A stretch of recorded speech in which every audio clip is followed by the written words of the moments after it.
In the small town of Lagos, people were shocked when a strange pastor named Prophet 𝐻𝐻𝐒 arrived.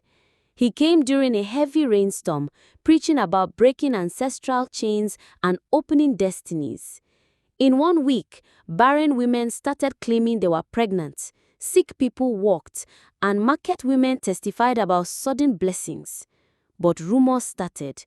A woman said she saw fresh baby clothes buried behind the church. Another said she heard a baby crying from the ground during a vigil. A young girl named 𝐁𝐻𝐑𝐿, whose sister died after giving birth, claimed she saw the pastor's men carrying a small bundle at midnight and digging behind the church. Our narrator, Chika, hears the whispers and decides to investigate. Chika hides near the cassava bushes, watching as 2 men in white carry a tiny wooden box into the backyard of the church. They dig fast, as if afraid of being caught. The sound of a baby crying echoes, but it is muffled, like coming from inside the ground.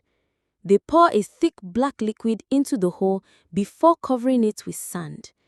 Chika nearly screams, but covers her mouth. She tries to record with her phone, but it suddenly restarts by itself. One of the men freezes, looking toward her hiding spot. The next Sunday, Prophet 𝐻𝐻𝐒 announces a miracle harvest service. The church overflows. People testify of strange blessings, sudden money, unexpected promotions, healed sickness. But Chika notices something. Each person giving testimony has recently lost a baby or young child.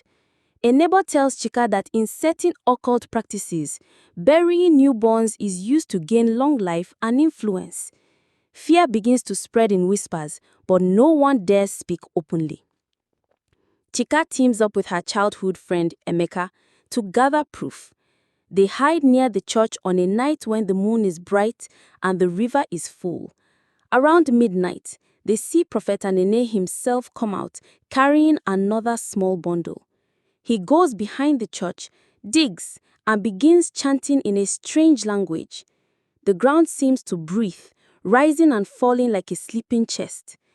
Chika snaps a photo, but the air suddenly turns icy cold and a voice whispers her name from the dark. Chika feels something grab her ankle in the dark. She falls, dropping her phone. Emeka drags her up, but the pastor is now looking directly at them. The ground where he dug begins to open wider, and a cold, pale hand reaches out from beneath.